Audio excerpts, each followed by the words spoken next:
welcome back to this video on Comptia Network Plus course. Demilitarized Zone. Most firewalls in use today implement something called a DMZ, a Demilitarized Zone DMZ, which, as its name implies, is a network segment that isn't public or local but halfway between the two. People outside your network primarily access your web servers, file transfer protocol servers and mail relay servers, and because bad guys tend to go after these servers first, it's a good idea to place them in the DMZ. A standard DMZ is set up typically, but not always, has 2 or 3 network cards in the firewall computer. The first goes to the internet, the second goes to the network segment where the commonly targeted servers exist. The servers I recommend be placed in the DMZ, and the third connects to your intranet.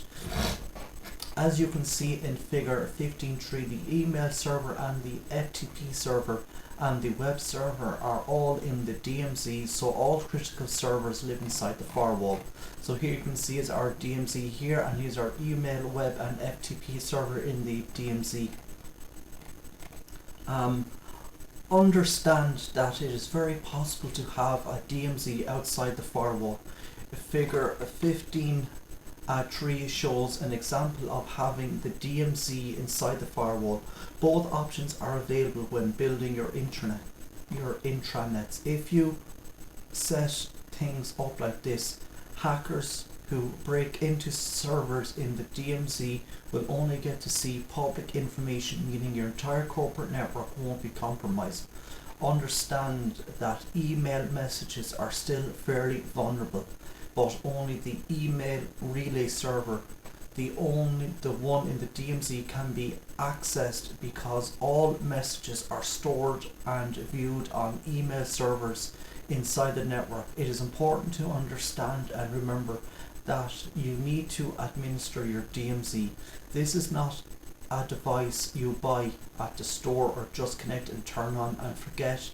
You need to permit and deny the ports you want. If your company uses custom port numbers, you need to verify that the DMZ is allowing these ports through your server. This is easy to do by telnetting to the DMZ using the custom port number. If the server responds, you're good.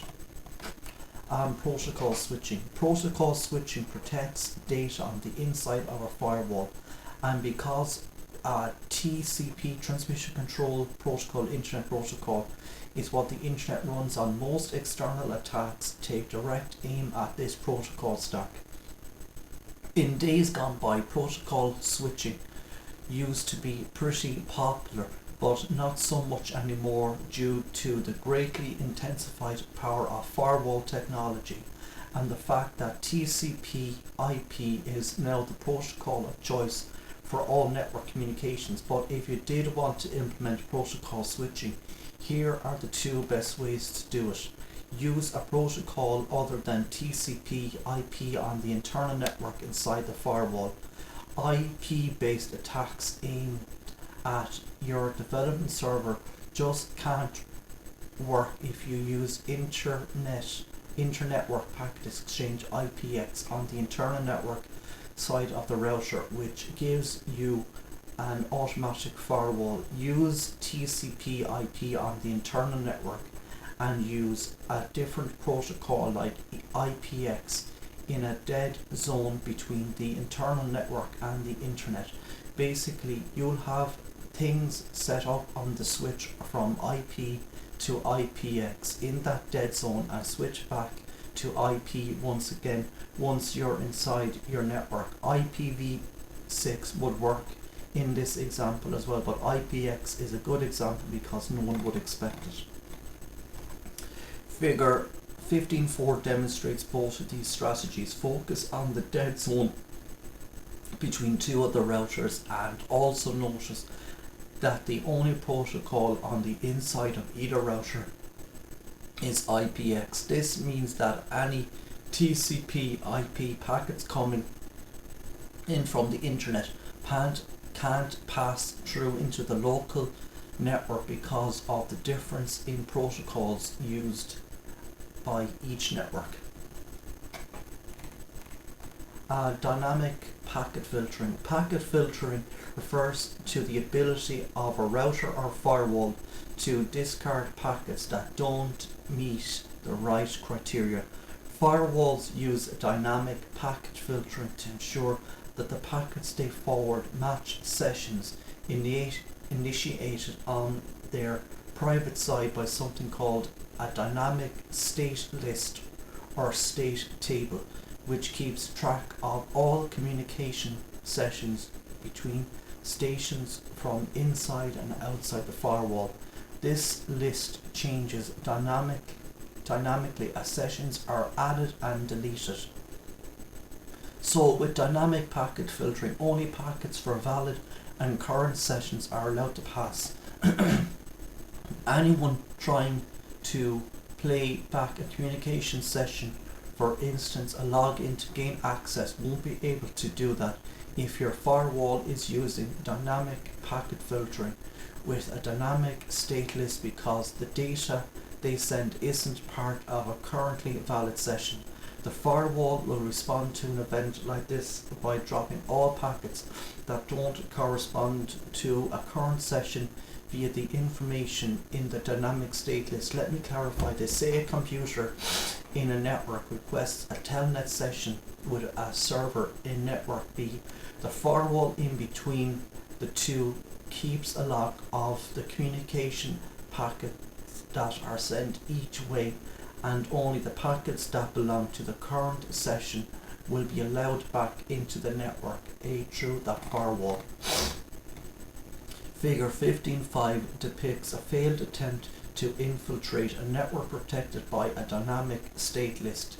Can you see that the hacker attempts to insert a packet into the communication stream into the communication stream, but can't because they don't have the correct packet number. This is because the firewall was waiting for a specific order of packets and the hacker's packet is out of sequence. Proxy servers. Firewalls can also implement something called Proxy Services, which actually makes them Proxy Servers, or proxies for short. Proxies act on behalf of the whole network to completely separate packets from internal hosts and external hosts. Let's say an internal client sends a request to an external host on the internet. That request will get to the proxy server first, where it will be examined, broken down and handled by an application that will create a new packet requesting information from the external server. Figure 15.6 demonstrates this process. Make a note to yourself that this exchange occurs between applications at the application layer of the OSI model. Proxies make good firewalls because they dissect the entire packet so that each section of it can be scrutinized for individual data at each and every layer of the OSI model. Proxies look at everything from information to the packet header to the actual contents of the message.